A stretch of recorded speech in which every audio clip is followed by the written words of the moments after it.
Park کے لیے سرکاری زمین جائز ہے، کچہری کے لیے سرکاری زمین جائز ہے، اسکول کالج اور یونیورسٹیز کے لیے سرکاری زمین جائز ہے، اور ناجائز ہے تو اللہ کے گھر کے لیے ڈوب مرو شرم سے۔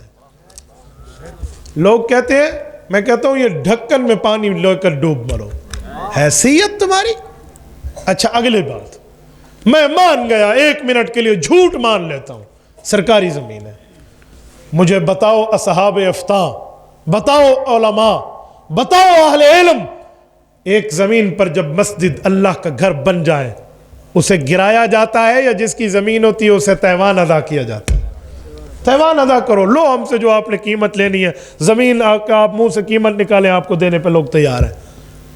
اور جب ایک مرتبہ مسجد بن جائے اس کو گرانے کو کم تیرا ابا دے گا؟ شرم کرنی چاہیے۔ سب کو صاف سونگ گیا ہے۔ اب جمعیت علماء بولیے کیوں؟ تو میں تبھی تو کہتا ہوں تعلیم حق ہے، تبلیغ حق ہے، تدریس حق ہے، تصوف حق ہے، لیکن ان سب کی حفاظت سیاست میں جمعیت علماء کر رہی ہے۔ تو بھائی پیغمبر کریم کی وراثت ہے سیاست، اور اس وراثت کو پوری دنیا اسلام میں اگر کسی نے سنبھالا ہے تو مفتی محمود کا فرزند مولانا فضل الرحمان ہے، اس نے سنبھالا ہے۔ حق ہے تم اسے سلام پیش کرتے، یہ چلو ڈرتے ہو، تمہاری ٹانگیں کانپتی ہے، تم مولانا کی جرت میں اس کا ساتھ نہیں دے سکتے، تو کم از کم اس کے لیے دعا تو کر لو۔ دعا کرتے ہوئے تمہاری زبانیں گنگ ہو جاتی ہے۔ کہتے ہیں ان سیاسیوں کا ساتھ نہ دو، شرم سے ڈوب مرنا چاہیے۔ یاد رکھو الحق یعلو ولا یعلا، حق بلند ہوگا، اپنی طاقت سے بلند ہوگا، اور ان جیسے ہاتھ ملتے رہ جائیں گے۔ تو میں بات کر رہا تھا کہ ہم اہل حق ہیں بھائی، ہم پورا دین بتانے والے ہیں، ادھورا نہیں۔ آپ کے سندھ کی عظیم شخصیت حضرت مولانا جمشید علی خان رحمہ اللہ، ریونڈ والے مولانا جمشید، میں نے ان کی خدمت میں کئی وقت گزارا ہے، ٹنڈولہ یار سے تعلق رکھتے ہیں۔ میں کچھ دنوں پہلے ان کے جامعہ میں ختم بخاری میں ہو کر آیا ہوں۔ حضرت مولانا جمشید رحمہ اللہ فرمایا کرتے تھے، لوگوں پورے دین پر چلنے میں کامیابی ہے۔ جو حضرات ان کے بیانات سنتے ہیں وہ جانتے ہیں، پورے دین پر چلنے میں کامیابی ہے، ادھورے دین پر نہیں ہے۔ تو پورے دین میں جہاں مدرسہ ہے، جہاں مسجد ہے، جہاں امامت و خطابت ہے، جہاں پر تبلیغ ہے، تدریس ہے، تعلیم ہے، تجوید ہے، تصوف ہے، تو پورے دین میں اسمبلی کی سیاست بھی ہے۔ تو پورے دین کے اوپر چلنے میں کامیابی ہے، ادھورے دین پہ نہیں ہے۔ میں بات آپ کے سامنے کر رہا تھا کہ ہم حق بیان کرنے والے ہیں۔ سنیں، رسالت مآب علیہ السلام کا واقعہ دے رہا تھا کہ یہ نماز پڑھی اور پھر واپسی ہوئی، انبیاء بھی اپنے مقامات پہ گئے، حضور پاک علیہ السلام واپس تشریف لائے۔ جب پہنچے رسالت مآب علیہ السلام مکہ مکرمہ، 1 گھنٹہ 5 منٹ ہو گئے گفتگو کو۔ ہاں ماشاءاللہ آپ کہتے رہو، ٹھیک ہے نا، باقی اس کے معاملے اپنی جگہ۔ یہ خالص رب کا کرم ہے، کوئی 17-18 گھنٹے سفر کر کے آپ کو یوں ہاتھ سے بات کرے، خالص اللہ کا کرم ہے، للہ فی اللہ کہہ رہا ہوں۔ اب یہ آپ کے عمال نامے بھی ہے، میں تو کہتا ہوں بس یہیں پہ ختم کر لیں، پھر کبھی اگلی تفصیل سناؤں گا۔ اللہ آپ کو خوش و خرم رکھے۔ واقعہ معراج سے ہمیں بہت سے سبق ملتے ہیں، بنیادی سبق نماز ہے جو حضور وہاں سے لے کر آئے ہیں، تو ہمیں نماز کی پابندی کرنی چاہیے، کریں گے انشاءاللہ۔ جزاکم اللہ تعالی۔ چلو لو جی، انجینئر علی مرزا کون سے سلسلے کا ہے؟ فتنے والے سلسلے کا ہے۔ اس کے پیچھے نماز کا حکم کیا ہے؟ شکل دیکھیے، جو بندہ کوئی دین کا کام کرے، دین کی بات کرے تو پھر بات ہے۔ انجینئر صاحب نہ عالم ہے، نہ حافظ ہے، نہ مفتی ہیں، نہ قاری ہیں، نہ محدث ہیں، نہ مفسر ہیں، وہ ہے انجینئر۔ ان سے تھلی سیدھی کرواؤ، گلی سیدھی کرواؤ، سڑک سیدھی کراؤ۔ دین کی بات پوچھنی ہے تو علماء سے پوچھیں، انجینئر ہو، عالم بھی ہو، پھر جا کر آپ ان سے بات کر لیں، بہت اچھا ہے۔ حضرت جی پیر ذوالفقار احمد نقشبندی دامت برکاتہم انجینئر بھی ہیں، عالم بھی ہیں، ہم سن لیتے ہیں۔ تو وہ انجینئر پہلے عالم تو بنے، پھر جا کر بات کرے، ادھر ادھر کیسے ایران توران کی فضول باتیں۔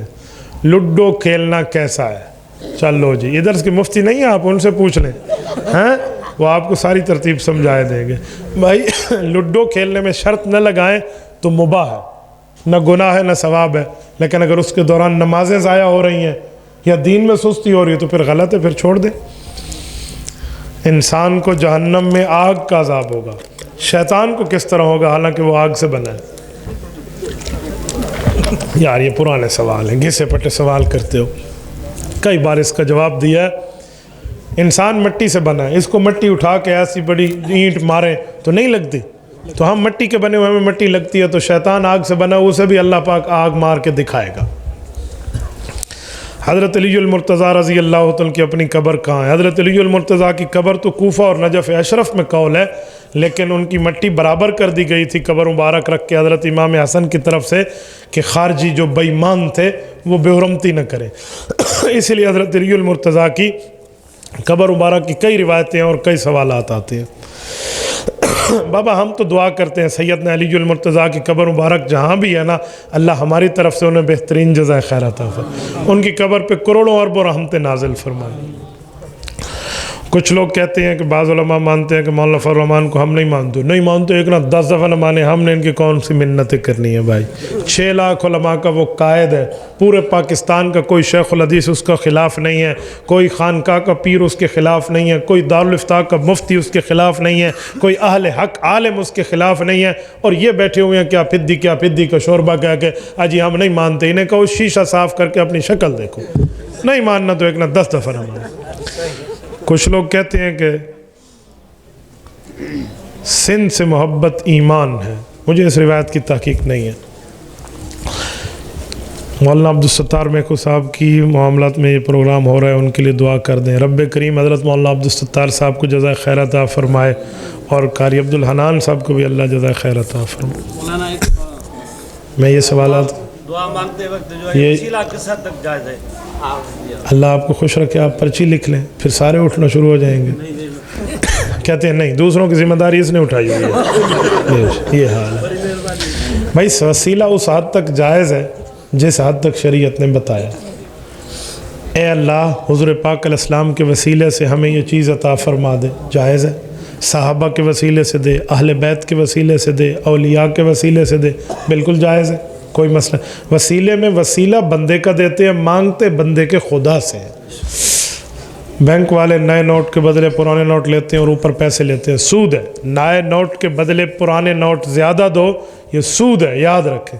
دونوں کی قیمت ایک جیسی ہے. آپ اس کو نئے ہونے پہ 10 روپے کو 12 روپے تو نہیں بن جاتے, جو اس کی قیمت کوئی بڑی ہوئی ہے کہ آپ اس کے مقابلے میں پرانے نوٹ زیادہ لے لیں.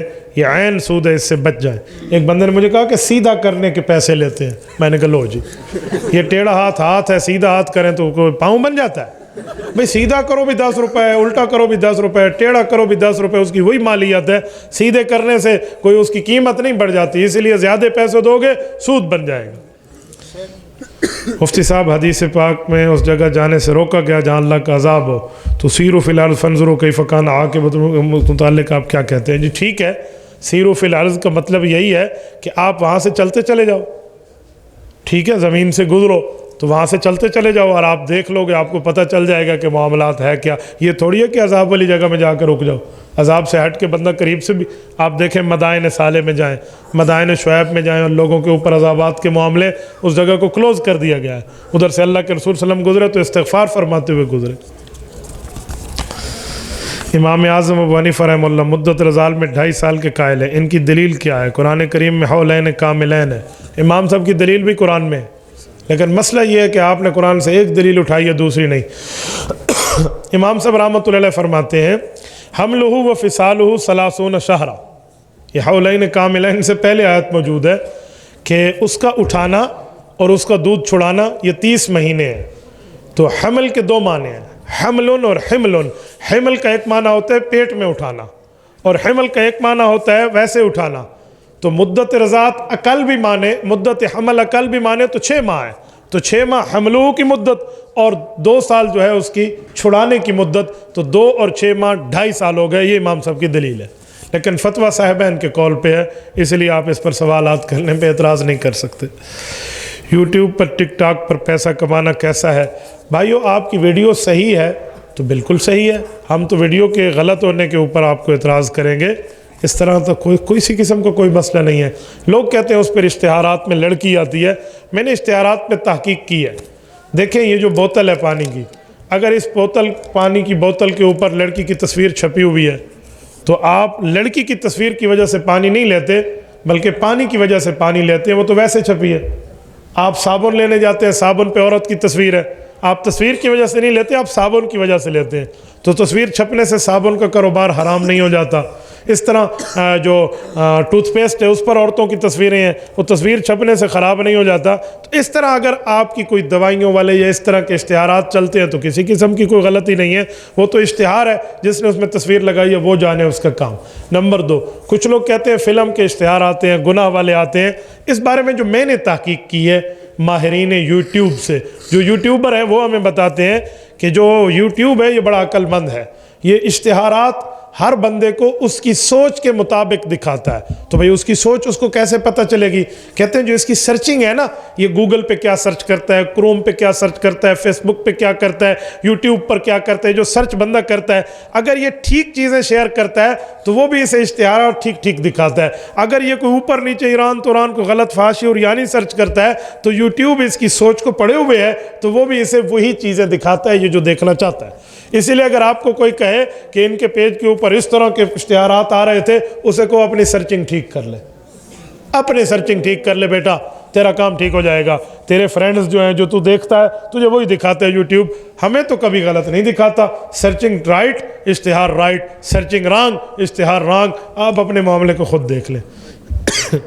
ٹوٹل نبی اور رسول کتنے آئے ہیں؟ 2 اقوال ہیں، 1,24,000 بھی ہیں، 2,24,000 بھی ہیں، اس لیے ہم کم و پیش کہہ دیتے ہیں۔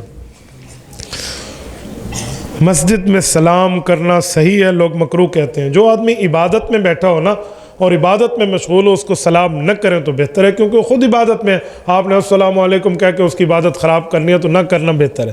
کوئی وضو کر رہا ہے عبادت میں، آپ اس سلام نہ کریں۔ کھانا کھا رہا ہے عبادت، آپ اپنے کھانے میں بیٹھے آپ سلام کریں، وہ جواب دے، اس کو لقمہ اٹک جائے، تو اس لیے بہتر ہے کہ اس موقع پہ تھوڑا خاموشی اختیار کریں۔ نماز کے بعد دعا جائز ہے تو بابا اگر نماز کے بعد نہیں ہے تو نعوذ باللہ فلم دیکھنے کے بعد دعا کرو گے؟ سادے بندے ہو اللہ کے بندے، نماز کے بعد ہی تو دعا جائز ہے، مسنون ہے، ثابت ہے۔ اللہ کے رسول نے نماز کے بعد دعا مانگی ہے، یہ جو اللہم انت السلام ہے یہ نماز کے بعد کی دعا ہے، حضور پاک نے مانگی ہے اور اونچی مانگی ہے، تبھی تو صحابہ کو پتہ چلا، تو اس لیے مانگنی چاہیے۔ جن کو نہیں ضرورت اور اللہ سے نہیں مانگنے تو وہ نہ مانگے، ہمیں ضرورت ہے بابا ہم مانگیں گے۔ لوگوں میں کہتے ہیں نماز کے بعد دعا کرنے کی کوئی حدیث ہم نے آج تک نہیں پڑھی، تو میں نے کہا پڑھ لو، تم نے نہیں پڑھی اس کا یہ مطلب تھوڑی ہے کہ حدیث ہے ہی نہیں۔ محدث جلیل علامہ سید یوسف بن نوری رحمہ اللہ معارف السنن میں 6 حدیثیں اس پر لائے ہیں۔ آپ ترمذی کی شرح میں حدیثیں پڑھ لیں، ساری تفصیل اس میں موجود ہے۔ شب معراج میں خصوصی عبادت کرنے کا سبب، شب معراج میں کسی قسم کی کوئی خصوصی عبادت ثابت نہیں، یہ لوگوں نے خصوصی عبادتیں اپنی طرف سے بنائی ہیں۔ ابھی سرگودا میں 15 روزہ دورہ ہو رہا ہے، آپ کس دن سبق پڑھائیں گے؟ 7 مارچ بروز پیر کو میں ظہر کے بعد انشاءاللہ تعالی اس میں سبق پڑھاؤں گا۔ مسجد کی وقف شدہ زمین بیچنا جائز ہے؟ بابا کیوں بیچنا جائز ہے؟ جب وقف ہے، مسجد بن گئی ہے، تعمیر ہو گئی ہے، اللہ کے نام پہ وقف ہے، آپ اس کے بعد زمین بیچیں گے تو پھر مدینہ مسجد والا تو یہی تو میں نے سمجھایا ہے۔ 360 بتوں کا قائل کون ہے جو خانہ کعبہ میں تھے؟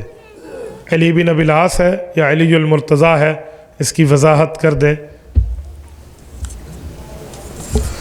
طبقات ابن سعد میں لکھا ہے کہ حضرت علی حضرت زینب کا بیٹا پیغمبر کا نواسا ہے۔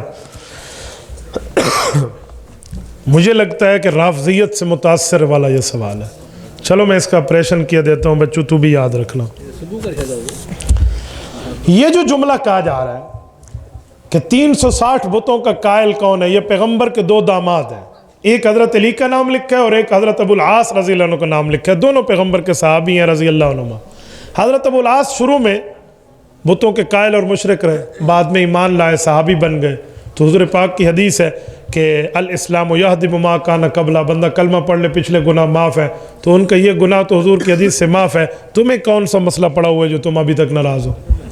نمبر 1۔ نمبر 2، حضرت سعد، حضرت ابو العاص جو ہیں یہ حضرت ابو العاص ابن ربی، ان کے متعلق جو حدیث پاک میں ہے، صحیح بخاری میں ہے، حدث لی و صدقنی و وعد لی و وفا لی، حضور نے فرمایا مجھ سے میرے داماد ابو العاص، حضرت زینب کے شوہر حضور کے بڑے بڑے داماد، ان نے مجھ سے بات کی اور سچی کی، وعدہ کی اور پورا کیا، یہ صحیح بخاری کی حدیث ہے۔ تو حضور پاک تو ان کی تائید کرتے ہیں، اس لیے آپ اس طرح تقابل پیش نہیں کر سکتے۔ باقی رہا یہ مسئلہ کہ علی بن ابی العاص کون ہے؟ علی بن ابی العاص، علی نام سے کئی صحابہ ہیں، علی بن ابی العاص جو ابو العاص کے بیٹے ہیں ان کا نام ہے علی، ان کو علی زین بھی کہتے ہیں۔ یہ علی زین بھی حضرت علی المرتضیٰ اور ہے، علی زین بھی اور ہے۔ یہ علی زین بھی حضور پاک کا ویسے نواسہ ہے جیسے امام حسن اور امام حسین حضور کے نواسے ہیں۔ یہ حضور پاک کی بڑی بیٹی کا بڑا بیٹا ہے علی زین بھی، ٹھیک ہے۔ طبقات ابن سعد میں لکھا ہے تو صحیح لکھا ہے کہ یہ رسول اللہ صلی اللہ علیہ وسلم کا نواسہ ہے، اسے علی زین بھی کہتے ہیں۔ اور ایک مسئلہ اور بھی بتاتا جاؤں، لگے ہاتھوں میں نے کام پورا کرنا ہے، میں ادھار رکھنے کا قائل نہیں ہوں۔ یہ علی زین بھی حضرت علی المرتضیٰ کا سالہ ہے، نہیں سمجھے؟ علی زین بھی حضور پاک کا نواسہ، حضرت علی المرتضیٰ کی بیوی کا بھائی ہے، بچوں کا ماموں ہے۔ آپ کہیں گے کیسے؟ اما فاطمہ الزہرا رضی اللہ تعالی عنہ جس وقت انتقال فرما گئی تو وصیت کی تھی، علی میرے بعد اگر میری جیسی صفات والی دلہن چاہتے ہو تو میری بھانجی امامہ بنت ابی العاص سے نکاح کرنا۔ یہ امامہ اس علی زین بی کی بہن ہے۔ حضرت علی نے حضرت اما فاطمہ کے بعد ان سے نکاح کیا ہے۔ حضور کی نواسی حضرت علی المرتضیٰ کی دوسرے نمبر پہ بیوی بنی ہے، تو اس لیے نواسہ علی زین بھی حضرت علی کا سالہ اور بچوں کا ماموں ہے، ٹھیک ہے۔ اگر یہ بھانجی کا رشتہ لوگ بتائیں تو حضرت فاطمہ کی 4 بہنیں ثابت ہو جائیں گی، اس لیے یہ سچ نہیں بولتے۔ کچھ لوگ کہتے ہیں ہم حق پر ہیں، اہل سنت والجماعت احناف دیوبند حق پر ہیں، باقی جس کا آپ نے لکھا ہے وہ جانے، ان کا کام جانے۔ یا علی مدد لوگ کیوں کہتے ہیں؟ جو کہتے ہیں ان سے پوچھیں، بابا میں تو یا اللہ مدد کا قائل ہوں، حضرت علی المرتضیٰ بھی تو یا اللہ مدد ہی کہتے تھے، ہم تو یا ابو بکر مدد کے قائل نہیں ہیں، تو آپ یا علی مدد کی بات کرتے ہیں۔ پنج پیری کسے کہتے ہیں؟ بابا پنج پیری مماتیوں کو کہتے ہیں، ان سے ہمارا کوئی واسطہ نہیں ہے۔ HBD منانا کیسا ہے؟ یہ HBD ہیپی برتھ ڈے ہے میرے خیال میں، ہاں حبیب بینک تو نہیں ہے نا؟ ہیپی برتھ ڈے ایسے فضول قسم کی رسم بنی ہوئی ہے بھائی، کوئی اس کا شریعت پہ وہ نہیں ہے، ایسے لوگوں کا رواج چلا ہوا ہے، کوئی شرعی حکم نہیں ہے۔ 94,000 کی موٹر سائیکل 1 سال کی مدت پہ لی، قسطیں طے ہوئی، 1,20,000 دیے جائیں گے، جائز ہے؟ اس سوال کے جواب کی حد تک تو جائز ہے۔ اس میں کوئی اور شرط ہے تو وہ تفصیل بتا دیں تو بتائیں گے، اس حد تک حرام نہیں ہے۔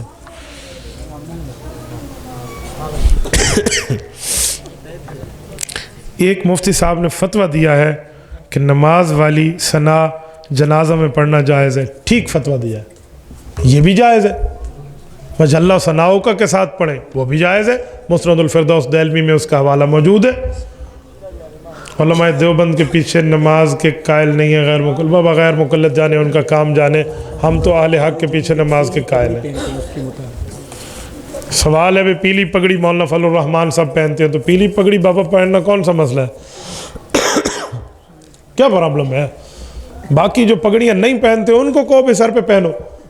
ہاں آپ کو مولانا فضل الرحمان پہ اعتراض آیا ہوا ہے، بھائی یہ پیلی پگڑی حضرت جبرائیل علیہ السلام سر پہ پہن کے جنگ بدر پہ آئے تھے، تو یہ تو بڑا اچھا طریقہ ہے بھائی۔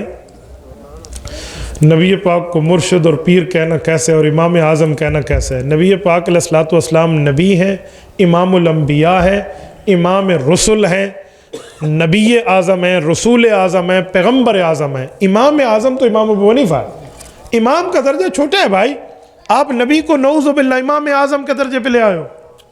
بابا حضور رسول اعظم ہے، نبی اعظم ہے، پیغمبر اعظم ہے۔ امام اعظم تو ابو حنیفہ ہے، وہ امام ہے نا امت کے اماموں میں، صحابہ کے بعد بڑا امام کون؟ اور اگر یہی بات ہے تو قائد اعظم آپ محمد علی جناح کو نہ کہیں، قائد اعظم کو مانا ہے بڑا قائد، وہ تو پھر حضور ہوئے۔ تو ساتھ مسلم لیگ کے قائدوں میں قائد اعظم محمد علی جناح تھے، ایسے ہی ہے۔ میں حیران ہوں اس غیر مقلدین پہ، امام اعظم کہتے ہیں شرک ہے، اور سعودیہ والوں سے ریال رہتے ہیں تو ان کے مولوی کو مفتی اعظم کہتے ہیں، وہ جائز ہے۔ ادھر مفتی اعظم کہنا ریالوں کی وجہ سے جائز ہے، تو بھائی صحابہ کے شاگرد کو امام اعظم کہنا بھی جائز ہے۔ ٹوٹل رسول کتنے آئے؟ علماء کی تحقیق میں تو رسولوں کی تعداد 313 ہے، باقی کل ملا کے انبیاء کے ساتھ نبیوں کے ساتھ 1,24,000 کم و بیش ہے۔ رسول وہ ہے جو صاحب شریعت کتاب لے کر آئے، اور نبی وہ ہے جو پچھلی شریعت کو آگے لے کر چلے، تو اس کی اعتباری اس طرح کے کچھ فرق موجود ہیں۔ اللہ تعالیٰ آپ کو خوش و خرم رکھے، صراط مستقیم پہ رکھے، دین اسلام پہ رکھے۔ اقول قولی ھذا واستغفر اللہ وآخر دعوانا ان الحمد للہ رب العالمین۔